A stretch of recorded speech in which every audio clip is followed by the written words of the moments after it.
우리 기도하고 시작하겠습니다. 하나님 감사합니다. 주님께서 오늘도 은혜 가운데 우리를 불러주시고 말씀 가운데 세워주시니 감사를 드립니다. 이 예배의 축복을 놓치지 않게 하시고 저주와 죄를 이기며 사단을 이기는 오직 복음의 예수의 축복을 누리게 하여 주시옵소서. 오직 예배의 축복을 누리게 하여 주시옵소서. 감사하며 예수 그리스도의 이름으로 기도합니다. 아멘. 우리 모일 때 주 성령 임하리 찬양하겠습니다.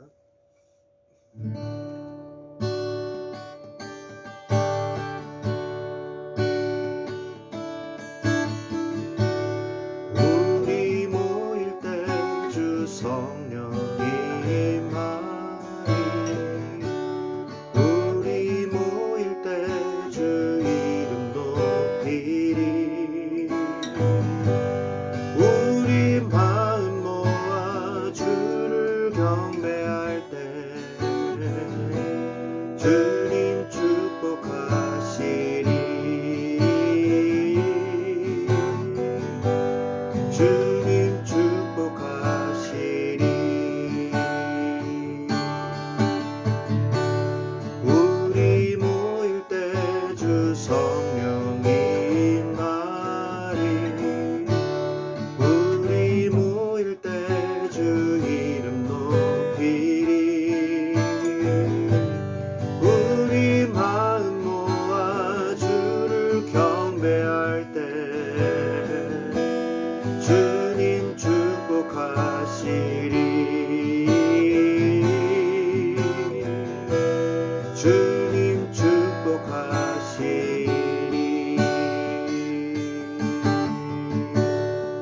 나 무엇과도 주님을 바꾸지 않으리 다른 어떤 은혜 구하지 않으리 오직 주님만이 내 삶의 도움이시니 주의 얼굴 보기 원합니다. 주님 사랑해요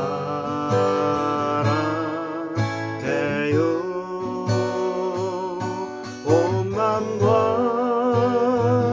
정성 다해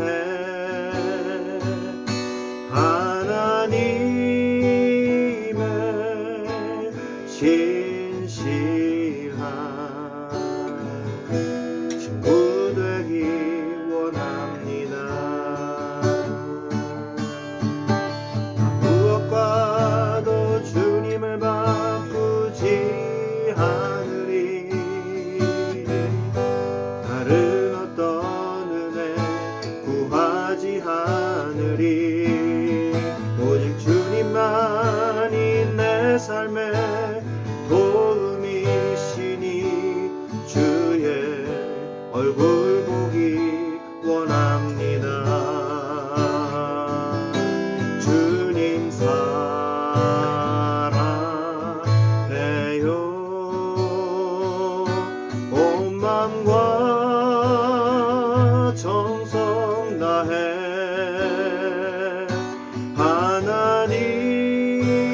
하나님의 신실한 친구 되기 원합니다. 주님 사랑해요 주님 사랑해요 온 맘과 정성 다해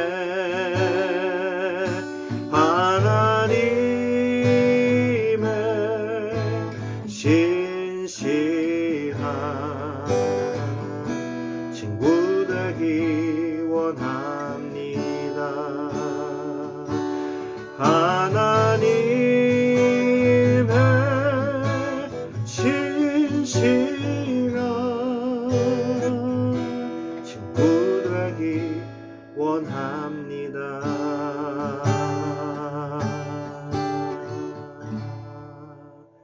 아멘. 안녕하세요. 네. 어, 기도하겠습니다. 하나님 감사합니다. 오늘 말씀을 통해서 하나님의 계획을 깨닫고 인도받는 시간 될 수 있도록 이 시간에 역사하여 주시옵소서. 주님이 함께 하실 줄로 믿고 예수 그리스도의 이름으로 기도합니다. 아멘. 네, 오늘 제목은 심판 이후에 오는 축복입니다. 본문 말씀은 9장 1절부터 창세기 9장 1절부터 29절 말씀입니다만 시간 관계상 1절부터 5절까지만 제가 봉독해 드리겠습니다. 그래서 오늘 퇴근하시면 이 9장 말씀을 한 묵상하는 시간을 가지셨으면 좋겠습니다. 바쁘시겠지만 꼭 하나님 말씀 9장 전체를 한번 읽어보시고 묵상해 주시기 바랍니다. 제가 봉독해 드리겠습니다. 하나님이 노아와 그 아들들에게 복을 주시며 그들에게 이르시되 생육하고 번성하여 땅에 충만하라. 땅의 모든 짐승과 공중의 모든 새와 땅에 기는 모든 것과 바다의 모든 물고기가 너희를 두려워하며 너희를 무서워하리니 이것들은 너희의 손에 붙였음이니라. 모든 산 동물은 너희의 먹을 것이 될지라. 채소같이 내가 이것을 다 너희에게 주노라. 그러나 고기를 그 생명되는 피째 먹지 말 것이니라. 내가 반드시 너희의 피 곧 너희의 생명의 피를 찾으리니 짐승이면 그 짐승에게서 사람이나 사람의 형제면 그에게서 그의 생명을 찾으리라. 다른 사람의 피를 흘리면 그 사람의 피도 흘릴 것이니 이는 하나님이 자기 형상대로 사람을 지으셨음이니라. 아멘. 네, 오늘 제목은 아까 말씀드린 것처럼 심판 이후에 오는 축복의 약속입니다. 그래서 시험, 환난, 고난, 재난 등에는 반드시 하나님의 좋으신 계획이 있기 때문에 믿음 안에서 이기면, 승리하면 반드시 하나님의 축복을 받게 되고 하나님의 뜻을 알게 됩니다. 시험 당하는 자 그 뒤에 하나님의 축복이 있는 것이죠.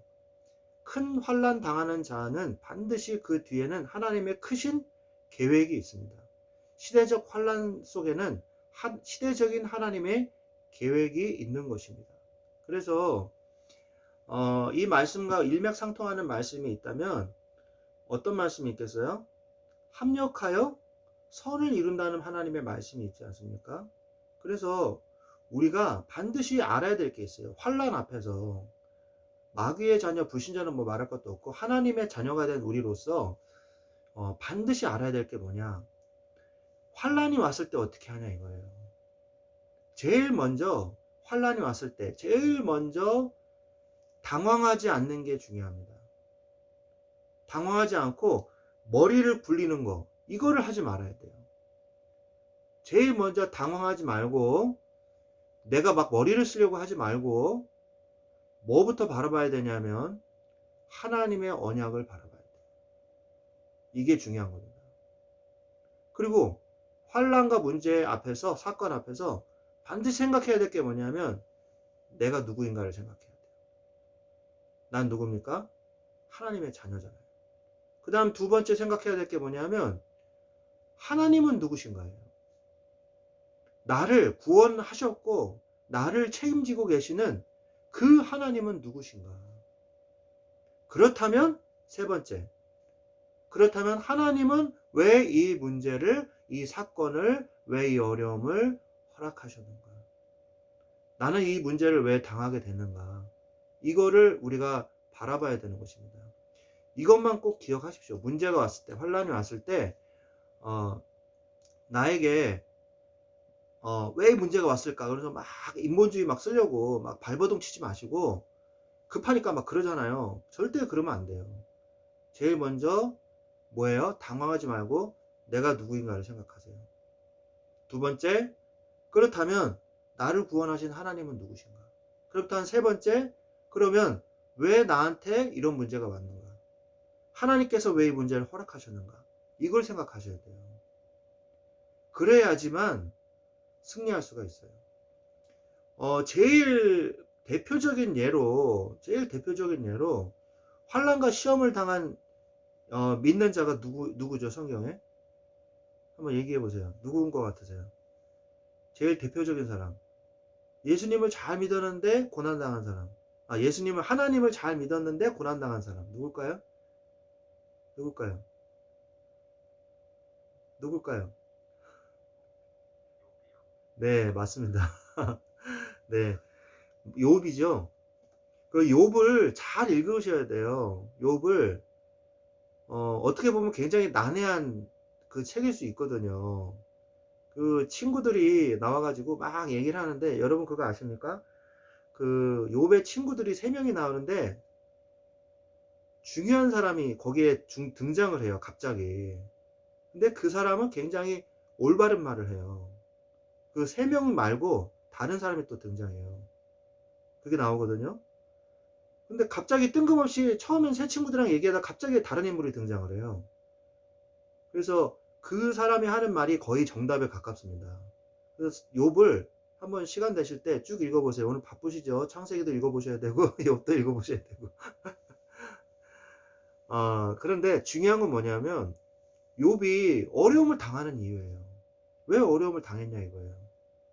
신앙생활 잘했는데 요즘 들어서 얘기하는 거면 나는 말이야 예배도 한 번도 안 빠지고 11조도 한 번도 빼먹은 적이 없고 교회에서 목사님이 하자 그러면 앞장서서 하고 목사님이 선교합시다 그러면 선교 앞장서서 하고 헌당합시다 그러면 헌당도 열심히 하고 교회에서 아침부터 저녁까지 계속 충성하고 봉사하고 내 모든 걸 다 드리고 우리 집 식구보다도 교회에 더 우선이었는데 나는 왜 이렇게 망했지? 이런 분들이요 굉장히 많아요. 사실은 굉장히 많습니다. 왜 그런지 아세요? 정말 중요한 걸 생각 안 해서 그래요. 나의 출발이 복음이었는가? 이게 중요한 거예요. 헌금을 왜 하십니까? 헌금하는 이유도 중요해요.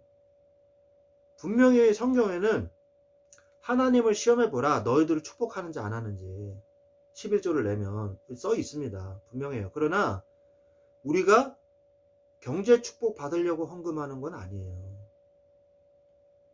우리가 헌금해 가지고 경제 축복 받으려고 그러는 건 아니에요.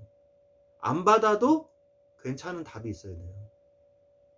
우리가 하나님의 자녀가 됐는데 어려움이 왔을 때 그 어려움 속에서 하나님의 계획, 하나님의 인도하심, 그리고 그 어려움이 나를 실패시킬 수 없다는 사실. 그 어려움이 하나님의 자녀된 나를 망하게 할 수도 없다는 사실이 발견될 때 실패가 와도 성공이요. 성공이 와도 성공이요. 어려움이 와도 하나님의 계획이요. 환란이 와도 하나님의 뜻이 이루어지는 것이구나. 이게 발견이 되면요. 정말 감사할 수밖에 없고 나는 실패할 수 없다는 것을 발견하게 됩니다. 이게 정말 중요한 것이거든요. 어떤 것도 여러분이 기준이 돼서는 안 돼요. 여러분의 과거의 경험이 기준이 돼서는 안 돼요. 남들 가정은 보니까 이렇게 살고 저렇게 살고 남들 자식 보니까 이렇게 되고 저렇게 되고 그렇게 되면요.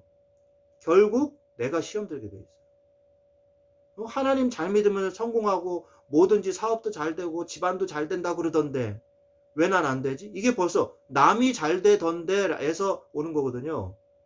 하나님하고 해결해야 될 일을 갖다요. 내 기준으로 판단하는 거예요. 성공과 실패의 기준이 나한테 와 있는 거예요. 그게 뭐예요? 선악과잖아요. 선악과 언약.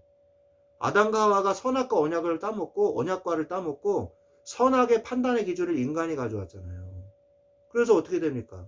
뚱뚱하면 악한 거고 날씬하면 선한 거고 공부 잘하면 선한 거고 공부 못하면 악한 거고 돈 많으면 선한 거고 돈이 없으면 악한 거고 그 잣대를 가지고 세상을 사니까 다 고통, 환란, 어려움이 오는 거예요. 내 기준이 아니에요. 오늘 말씀으로 돌아와서 노아가 왜 축복받았습니까? 그리고 세상은 왜 심판받았습니까? 오직 복음이에요. 복음만이 온 이 우주를 판단하는 기준이 되는 것입니다. 그래서 성경도 복음의 기준으로 성경을 읽어야 돼요. 이게 해석이 안 되는 경우가 굉장히 많습니다. 쉽게 예를 들어서 창세기에 유다가 유다가 저기 뭐예요? 자녀가 계속 죽으니까 며느리한테 마지막 자식 안 주잖아요. 그래가지고 며느리가 어떻게 했어요? 어떻게 했습니까? 자기 시아버지하고 잤잖아요. 일부러 유혹해가지고. 창녀인 양. 그런데 어떻게 됩니까? 나중에 축복받잖아요. 칭찬을 받아요. 이거 어떻게 해석하실 겁니까? 선악의 판단의 기준을 인간이 가져오니까 아 이거 못된 여자네. 아니 창녀 노릇을 한 여자가 어떻게 축복을 받아? 우리가 그리고 뿌리 깊은 조선시대 그 유교 사상이 딱 있잖아요. 그 동양에서만 있는 그 기준으로 보면 천하의 죄인이거든요. 그죠? 근데 그게 아니란 말이에요. 하나님의 언약의 에이지 라인을 이어가는 중요한 역할을 하는 게 이 며느리거든요. 그래서 우리가 본문으로 돌아와서 시험, 환난, 고난이 올 때 정신을 똑바로 차리고 정말 언약을 붙잡으라는 하나님의 사인으로 하시고 완전 언약 속에 들어가셔야 돼요. 완전 복음 속으로 들어가셔야 돼요. 그래야지만 사람이 용서가 되고 모든 게 수용이 되고 모든 게 이 포용이 되는 겁니다. 그렇게 돼야 돼요. 그래서 사단, 우상숭배, 포악의 죄에서 해방된 노아 후손에게 하나님은 많은 것과 새로운 축복을 주셨습니다. 이 환란이 지난 이후에 1절에 보니까 복을 주시며 생육 번성 충만하라고 하셨죠. 2절에 보니까 권위를 주시면서 인간에게만 주시는 권위죠. 짐승을 다스리게 하셨어요. 4절에서 7절 보니까 피를 금하고 만물을 취하고 다스리라고 하셨어요. 왜 피를 금하라 그랬을까요? 피를 금하라는 이유는 피에는 생명이 있다고 말씀하고 계시거든요. 그래서 피 흘림이 있을 때 죄사함이 있다고 말씀하셨거든요. 그래서 이 피는 구약 성경에서 굉장히 중요한 의미가 있습니다. 예배를 드릴 때 피가 없으면은요 죄사함도 없어요.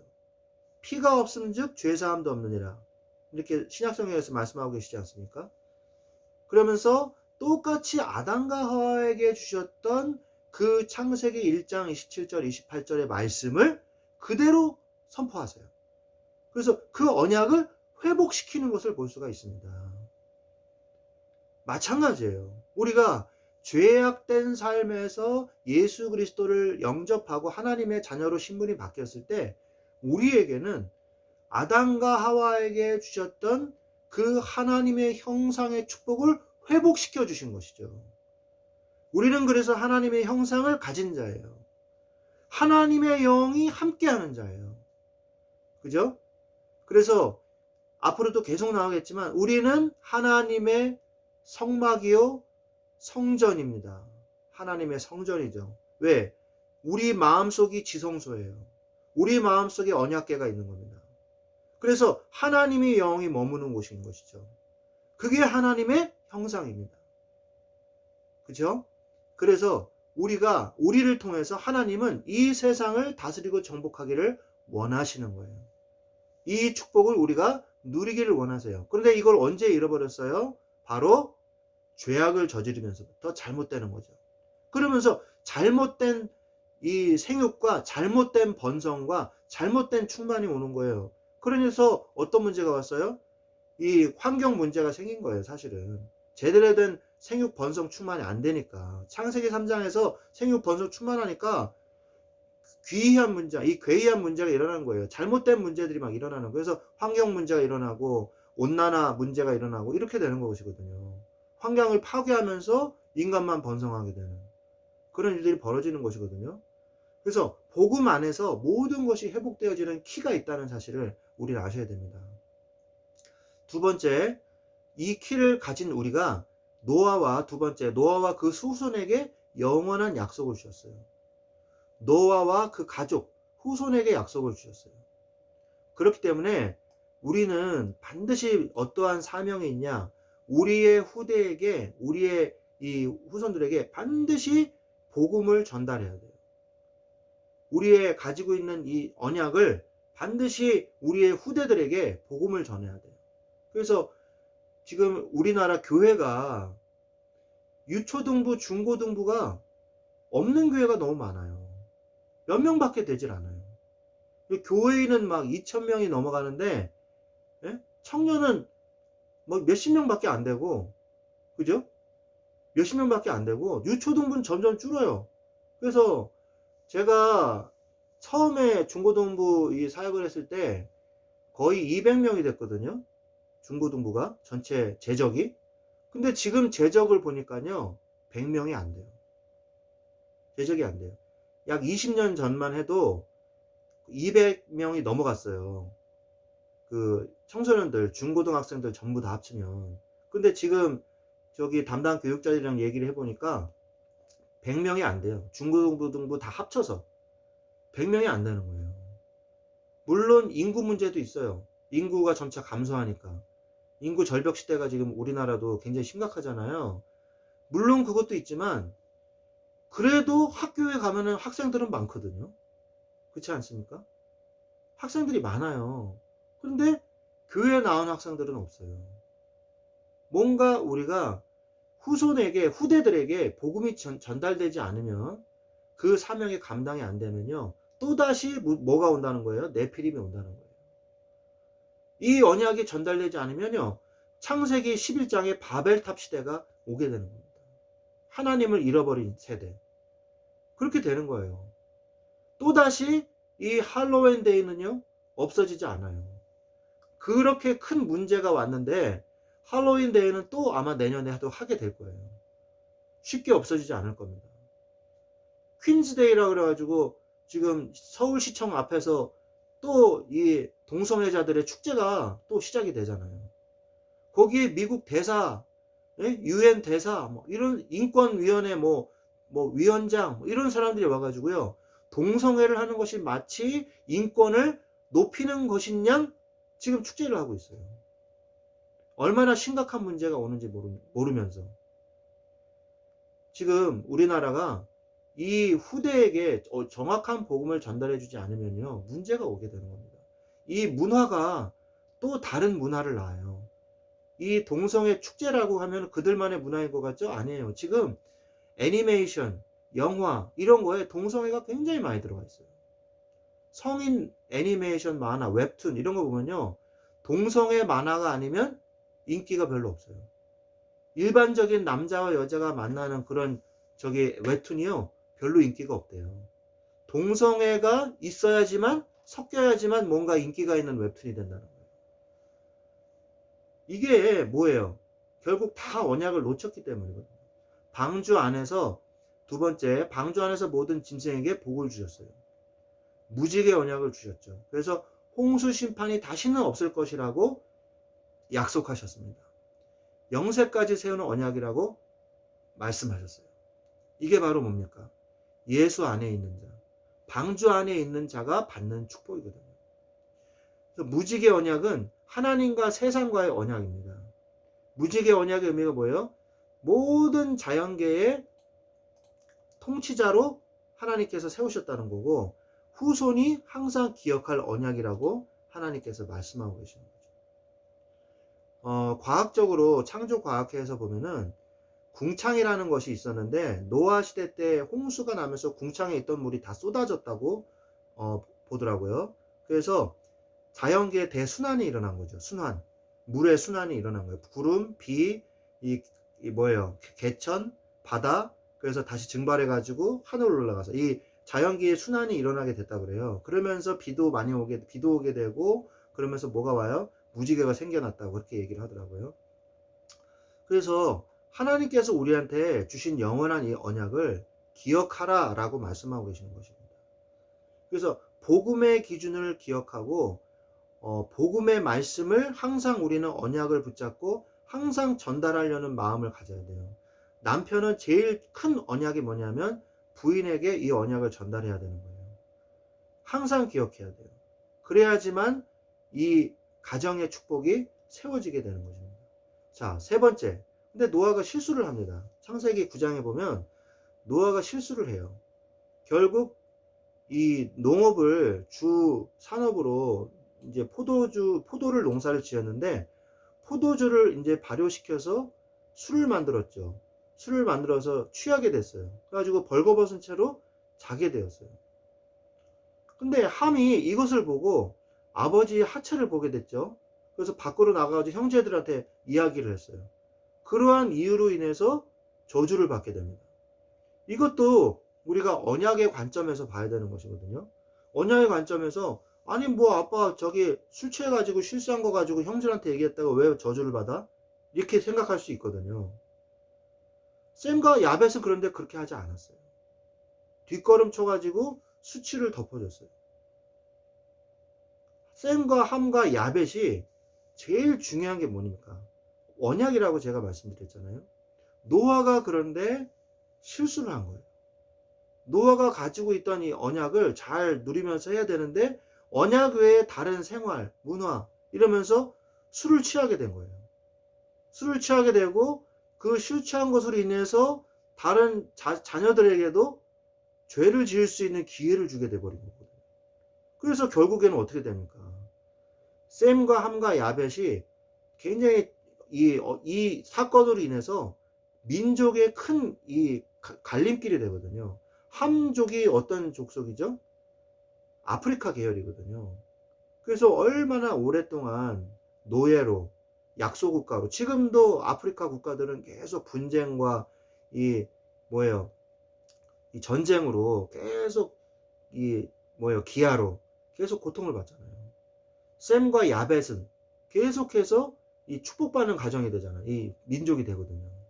그래서 우리는 언약을 가지고서 언약을 계속 누려야 되는데 언약을 잠깐이라도 실수하면 사단이 이렇게 들어와서 별것도 아닌 일 가지고 가정을 파탄을 내요. 이게 참 문제거든요. 조그만 일인데 이것 가지고서 큰 문제로 발전시키는 게 사단의 전략이거든요. 그래서 우리는 조그만 틈도 내면 안 됩니다. 사단이 빈집에 들어와서 살면서 뭐라 그래요? 나보다 더 악한 귀신을, 자기보다 더 악한 귀신을 데리고 와서 그 사람을 더 악하게 한다 그랬거든요. 그래서 한 번 허용하면 7배의 능력으로 공격을 하는 게 사단이에요. 작은 틈이라도 보이면 공격을 하거든요. 근데 우리가 어떻게 틈을 보이지 않을 수가 있겠어요? 틈이 보이긴 하잖아요. 그럼 어떻게 해야 됩니까? 내 인생을 내가 신앙생활 하려고 발버둥 치는 건 뭐라 그래요? 율법이라 그래요. 그런데 하나님이 내 안에서 내 인생을 책임져 주시고 나를 도와주시고 나를 인도해 가시는 걸 뭐라 그래요? 성령의 인도라 그래요. 그걸 바로 복음이라 그래요. 율법은 나에게서 나오는 신앙생활이에요. 나에게서 나오는 종교생활이에요. 이거는 불교인들도 천주교인들도 이슬람인들도 하는 거예요. 그 종교로는 사단의 세력을 이길 수가 없어요. 뭐로만 이길 수 있어요? 예수 그리스도의 복음으로 내가 아닌 하나님이 사단의 권세를 이기신 것을 내가 누리면서 살면 돼요. 내가 아닌 하나님이 나의 모든 죄를 이기시고 나를 하나님의 자녀로 삼으시고 하나님과 함께하는 축복을 주셨다는 사실을 인정하고 고백만 하면 되는 겁니다. 이게 신앙생활이거든요. 내 열심에서 나오는 신앙생활은요, 실패하게 돼 있어요. 한계가 오게 돼 있어요. 무기력이 오게 돼 있어요. 무능력이 발견되게 돼 있어요. 그러나 하나님이 내 안에서 일하시는 것을 발견하게 되면 그게 갈라디아서 2장 20절이거든요. 그래서 갈라디아서 2장 20절에 말씀해 보니까 내가 죽어야 되는데 이런 사람이 있어요. 아유 내가 안 죽어서 막 이런 사람. 그거는 종교적인 신앙생활이에요. 나를 죽이려고 애쓰는 게 아니라 내 안에서 예수님이 내 안에서 당신의 일을 행하시는 것을 보기만 하면 되는 거거든요. 고백만 하면 돼요. 뭘 고백하면 돼요? 나의 무기력, 나의 무능력을 고백하면 돼요. 내가 할 수 없다는 사실을 고백하면 돼요. 그리고 예수님이 내 주인 되시기를 내가 인격적으로 예수님을 모시면 되는 거예요. 주인으로 항상 모시세요. 아침에 일어나서 예수님이 맞다. 예수님 내 주인이시지. 이걸 깨닫는 거. 그게 바로 예배예요. 그게 바로 기도예요. 그게 바로 말씀을 묵상하는 거예요. 그러면서 뭘 깨달아라? 예수님이 내 주인이시지. 복음이 모든 것이지. 내가 깜빡 잊고 있었구나. 또 내 힘으로 하려고 그랬구나. 하나님 죄송합니다. 이제 예수님이 내 안에 주인 되어 주옵소서. 우리는 자꾸 이것을 깨닫고 고백만 하는 것이 그게 바로 신앙생활이에요. 그게 복음이거든요.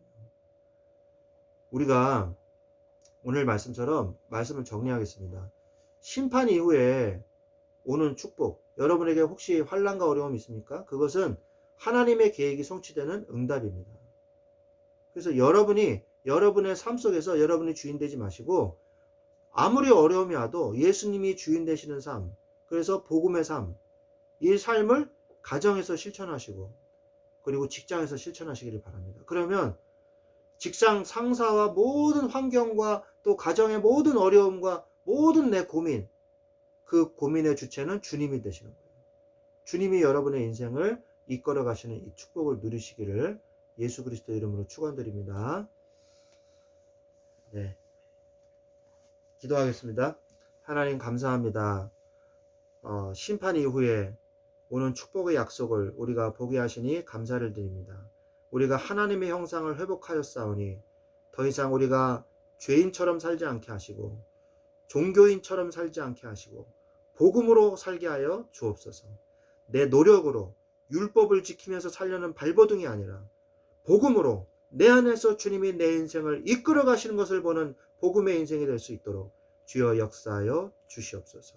하나님께 감사를 드리며 지금은 우리 주 예수 그리스도의 은혜와 하나님 아버지의 지극하신 사랑하심과 성령님의 내주 인도 교통 역사하심이 심판 이후에 오는 축복의 약속을 굳게 붙잡고